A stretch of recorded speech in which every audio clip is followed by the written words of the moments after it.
Howdy YouTube and fellow preppers, this is Geordie Prepper and I just thought I'd give you a breakdown of my Goal Zero system. It's a system built around the Nomad 7 Goal Zero and it has the Guide 10 Plus charging system, so you can put batteries in and you can charge other devices with it. So I'll take you through it. First thing you'll notice is that it's in a bag. The idea is that in the property, if you're prone to flooding, that the system that you've got to provide you with power when the grid's down is completely enclosed in a waterproof system. So obviously, give us some consideration about where you store this, because if this is your backup, then you don't want anything affecting it, or you just want to limit what may affect it. So the first thing you'll see is this Loftech torch, which I've mentioned in the past, and I've used it for the Lights Out Challenge, and this works really well. I mean, you can tail stand it, it has different modes, and it's just a really good torch and it lasts for a long time. Not only can this be charged as well with the Goal Zero, but it can also charge devices too, and the leads and everything that you need are all in there. I'll put a link to a review of the Loftech which the Urban Prepper did. Okay, so here's my Goal Zero off-grid system in its present form. Obviously it's an evolving process, and it didn't start off how it is now, and this isn't basically the final version. I'll take out things which I don't need, and I'll add things that I replace them with. So in its present form, it does sit quite thick.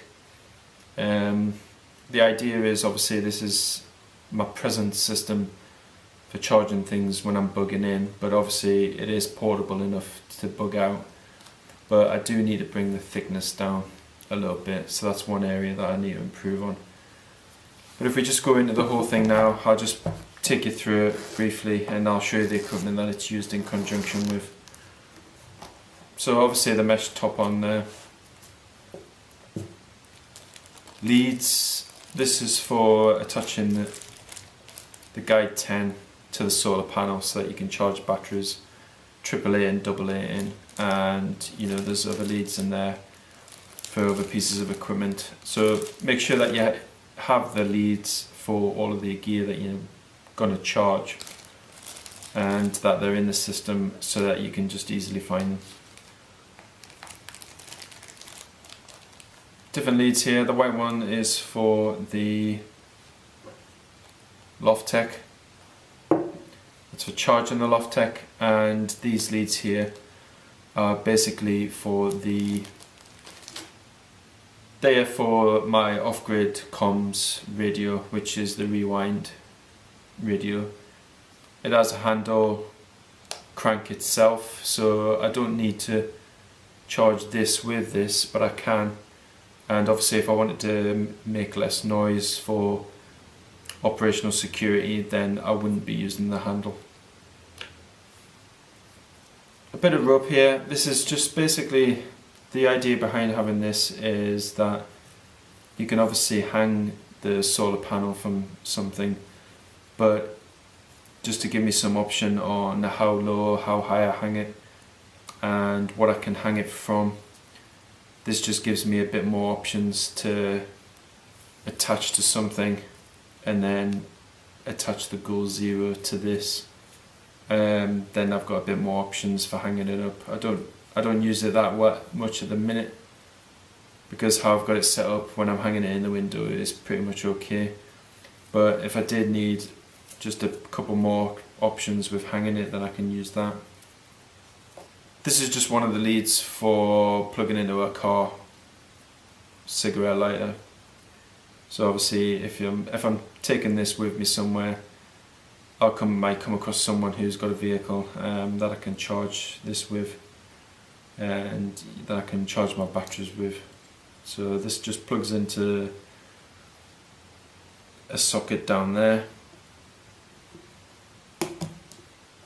and then this plugs into the vehicle's cigarette lighter, and then it gives you a 12-volt input, which you can charge things from the opposite side of the port system here.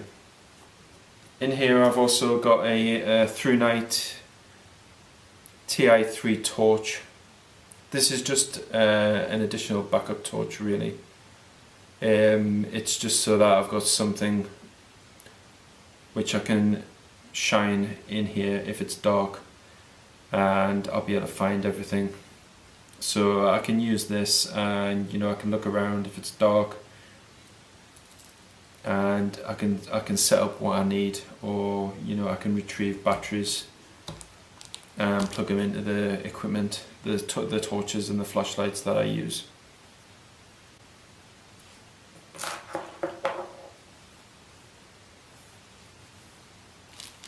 AAA batteries on the top here.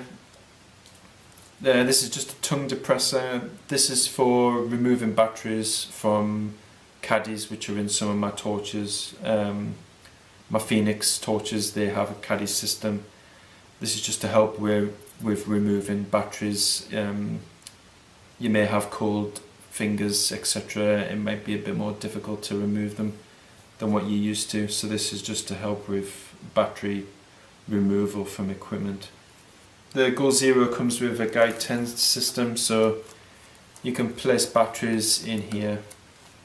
You can obviously plug the Guide 10 into the solar ports, and you can charge batteries in here. It's got the AAA adapter in at the minute, and you can charge AAAs and AA's.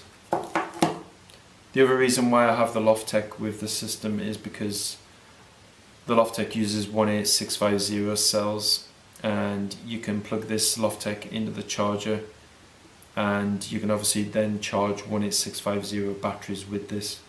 So that's the other reason for this. Initially I didn't have anything which I could use to charge 18650 cells with this system, but with the Loftech I do.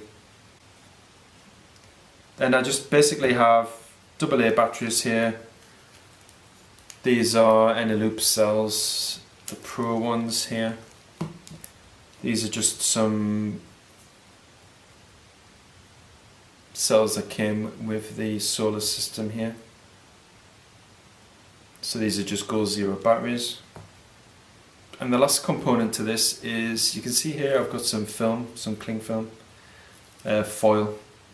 And the reason for this is because I've noticed that when I was doing the Lights Out challenge and I was recharging batteries on this, obviously this is hung up facing the sun and it gets really warm, really hot. I didn't want batteries to overheat. I placed where the battery is going to be, and I place it behind the foil, and then most of the heat is reflected back, and it just helps to keep the batteries cool. You don't want to keep batteries too cold and you don't want to keep them too hot, so that's the reason for the foil.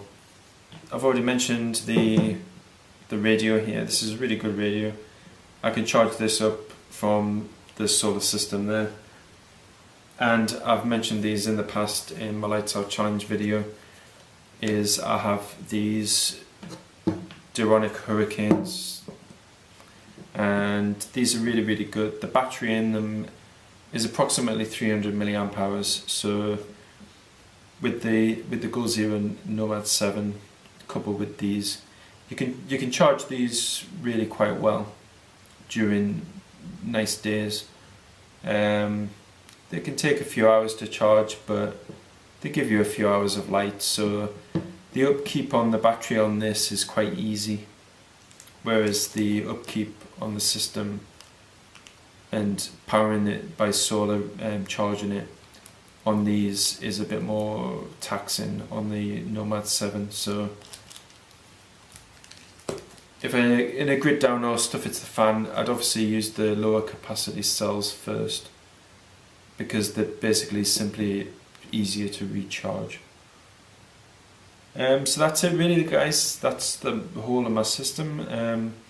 It's obviously going to evolve and change, but when it does, I'll do an update video so you can see. I hope this has given you some ideas. I've seen other videos and I've got a couple of ideas from other people as well, which I'm going to incorporate in the future. So, and you know, the things that I would like in the system. One aspect of it that I'm going to improve is the 18650 charging, the way that I charge 18650 cells. So I hope you've enjoyed the video, guys. Thank you very much for watching. Be safe, be prepared, and this is Geordie Prepper signing out.